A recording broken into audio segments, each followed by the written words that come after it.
E aí, turma, como vocês estão? Espero que todos estejam bem. Na aula de hoje nós resolveremos os exercícios da semana 4 do PET volume 2. Então, bora lá? No primeiro exercício fala o seguinte: identifique as questões falsas e explique o que está errado na afirmativa. Primeira afirmativa: o latão, mistura de cobre e zinco, é uma solução sólida. O latão, turma, é sim uma mistura de cobre e zinco. Aqui vocês podem estar observando como é o latão, ó. Latão é desse jeito aqui, certo? É uma solução sólida? É uma mistura homogênea sólida, turma? Vocês conseguem identificar aqui o zinco e o cobre? Não, né, galera? Porque está misturado de maneira uniforme. Então, é sim uma solução sólida. Então, a primeira afirmativa ela é verdadeira. Segunda afirmativa: soluções saturadas apresentam soluto em quantidade menor do que o limite estabelecido pelo coeficiente de solubilidade. É falsa, né, turma? Porque as soluções saturadas, elas apresentam a quantidade de soluto exatamente igual ao coeficiente de solubilidade. Terceira afirmativa: a variação da pressão e temperatura não altera a solubilidade dos gases nos líquidos. Com certeza é falsa, turma. Variando-se a pressão e a temperatura, com certeza vai ter influência na solubilidade dos gases. Por quê?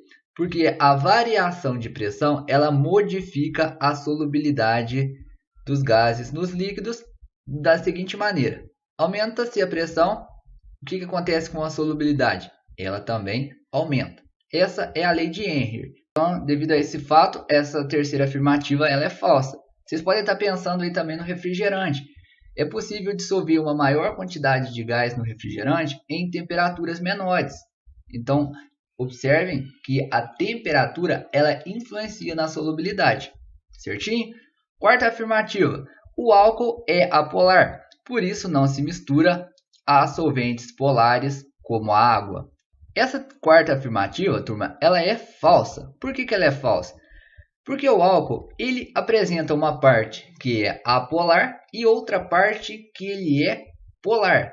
O álcool ele é capaz, por exemplo, de estar se misturando na gasolina, que é apolar, e ele consegue ainda se misturar na água, que é polar. Então, a quarta afirmativa ela está incorreta, é uma afirmativa falsa. Vocês já devem ter visto aí o álcool hidratado. O álcool hidratado é uma solução líquida formada por água e álcool, mais especificamente o etanol. Então, vocês conseguem observar que o etanol e a água eles se misturam muito bem. Bora então para a próxima questão. Questão 2. Analisando as embalagens dos produtos de limpeza, verificamos que alguns possuem embalagens transparentes e outras foscas. Se lermos as instruções do rótulo dos produtos das embalagens foscas, provavelmente iremos nos deparar com essa informação. Para a conservação da qualidade do produto, mantenha o frasco fechado em local protegido do sol e do calor. Essa orientação pode ser entendida quimicamente. Letra A. O calor aumenta a pressão dentro de todos os produtos de limpeza, desde que estejam com embalagens abertas. Não, turma. Essa afirmativa ela está incorreta. Por quê? Aí, lembrando que aqui está falando calor como aumento de temperatura, certo? Quando a gente aumenta a temperatura, o que acontece com a pressão lá dentro do sistema? A pressão ela tende a aumentar, porque vai ter ali um processo de evaporação, certo? Então, devido a essa evaporação, aumenta-se a pressão. Mas se a embalagem ela estiver aberta, esse aumento de pressão não ocorre, porque os vapores eles vão embora ali do recipiente, do sistema. Então, por isso que a letra A ela está incorreta. Letra B. O calor e os raios do sol podem alterar o volume dos produtos com ele fechado. Claro que não, né, turma? Se o recipiente, a embalagem estiver fechada, não vai ter alteração de volume.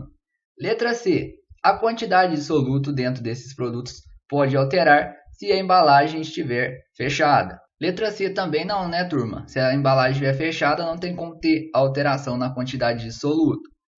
Letra D. O calor e os raios solares podem degradar o produto de limpeza, diminuindo a concentração do agente limpante.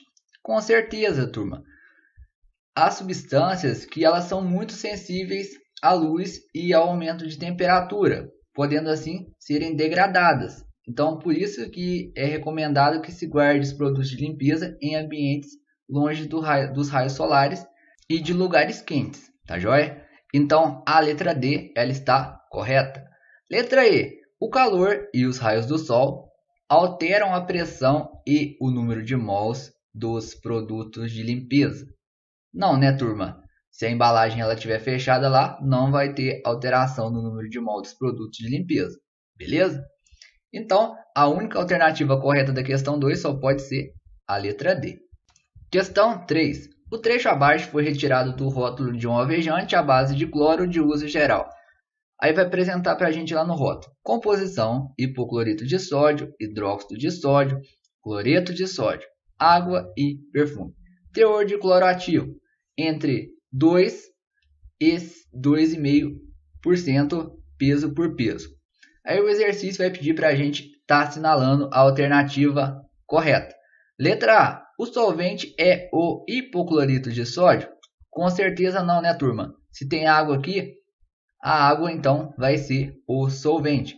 Lembram lá que eu falei para vocês que a água é o solvente universal? Que consegue solubilizar uma grande quantidade de substâncias? Então, a gente aplica esse conceito aqui. Então, a água vai ser o nosso solvente. Os demais vão ser solutos. Letra B. A água é o soluto universal? Não, né, turma? A água é o solvente universal. Então, a letra B está incorreta. Letra C. O solvente é o perfume? Com certeza não, né, turma? Letra D. Hipoclorito de sódio é um dos solutos. Sim, né, turma? Acabei de falar isso. O hipoclorito de sódio ele vai ser um dos solutos da nossa solução. Letra E. O solvente é o hidróxido de sódio. Não, né, turma? O solvente vai ser a água. Então, a única alternativa correta da questão 3 só pode ser a letra D. Questão 4. Um estudante estudando soluções em química foi à cantina de sua escola e pediu uma água gasosa. Sua professora de química, que também estava no local, ouviu a frase e mostrou reprovação. Explique o incômodo da professora no pedido do aluno com um olhar químico. A gente pode estar analisando essa questão, pessoal, de dois jeitos. Primeira coisa, existe água gasosa? Existe, turma, mas vai ser muito difícil vocês encontrarem água gasosa. Lembram lá, turma, que eu falei para vocês que a água ela vai estar no estado gasoso na temperatura acima de 374 graus Celsius, que é o ponto crítico da água? Então, turma, é bem complicado um aluno conseguir água gasosa. Agora vamos imaginar essa questão de outro jeito. Vamos imaginar que o aluno está pedindo água mineral com gás, tá certo? Então, vai ter aqui água mineral com gás. Aí, observem que o exercício falou que estava se estudando soluções em química. Essa mistura aqui é uma solução? O que vocês acham?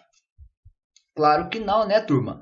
Não é uma solução, e sim uma mistura heterogênea. Mas, professor, por que é uma mistura heterogênea? Porque vocês conseguem estar vendo aqui duas fases, turma.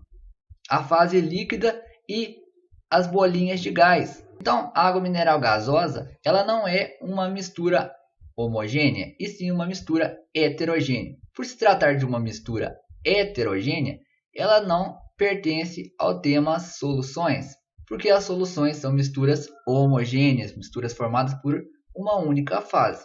De qualquer forma, turma, essa questão aí ela é bem estranha, tá joia? Então, eu acho que ela precisaria aí de uma reformulação. Certo? Então, já que nosso tema está soluções, nós estamos estudando as soluções, se vocês deixarem essa explicação aqui, ela pode ser sim considerada correta. Questão 5. O único cristal de um sólido é adicionado a um becker contendo uma solução daquele mesmo sólido. Considerando as situações a seguir, qual das alternativas é a correta? Aí depois de colocar esse cristal, formou-se esses sistemas aqui. Ok? Lembrando que essas bolinhas indicam que o sólido ele não foi dissolvido. Tá joia? Letra A. A situação B aconteceria caso a solução inicial fosse insaturada. Observem a situação B, turma. Na situação B, vocês podem estar observando que depois de colocar esse cristal sólido, ele foi totalmente dissolvido. Se ele foi totalmente dissolvido, a solução inicial ela precisaria sim ser insaturada. contém ali uma quantidade de soluto inferior ao coeficiente de solubilidade, tá certo? Então, a letra A, ela está correta. Letra B. A situação B aconteceria caso a solução inicial fosse saturada. Com certeza não, né, turma? Se a solução B fosse saturada, esse cristal que fosse adicionado aqui na solução, ele não seria dissolvido. Então, a letra B, ela está incorreta. Letra C. A situação A ocorreria caso a solução inicial fosse saturada. Com certeza, né, turma? Porque observem que depois de colocar o cristal, observem que ele não foi solubilizado. Se ele não foi solubilizado, é porque a solução anteriormente ela já estava saturada. Ela já tinha atingido o seu coeficiente de solubilidade, que é aquela quantidade máxima de soluto que eu consigo dissolver no solvente a uma dada temperatura, tá certo? Então, a letra C, ela está também correta. Letra D. Ocorreria o demonstrado em C caso a solução inicial estivesse supersaturada. Isso aconteceria, turma, porque como eu tinha dito para vocês, as soluções supersaturadas elas são instáveis. Então, qualquer perturbação que a gente fizesse no sistema, esse soluto a mais que estava dissolvido na solução, ele então precipitaria, tá certo? Então, ao colocar esse único cristal sólido em uma solução saturada, supersaturada na verdade, já seria suficiente para que esse sistema sentisse a perturbação e então precipitasse esse excesso de soluto. Dessa maneira, comprovamos que a letra D ela está correta. Letra E. Caso a solução inicial estivesse insaturada, poderíamos observar a situação A após a adição do cristal. Com certeza não, né, turma? Para que esse cristal não se dissolvesse, como ocorreu na situação a solução A ela precisaria estar saturada. Se ela estivesse insaturada, esse cristal aqui, ó, ele teria se solubilizado. Porque em uma solução insaturada, a quantidade de soluto dissolvida ela é menor que o coeficiente de solubilidade, que é aquela capacidade máxima do soluto estar se dissolvendo em uma certa quantidade de solvente a uma dada temperatura. Então, turma, por hoje é só. Se vocês ficaram com alguma dúvida, peço que vocês tirem essas dúvidas comigo lá pelo WhatsApp. Tá joia? Bons estudos a todos, até a próxima então e valeu!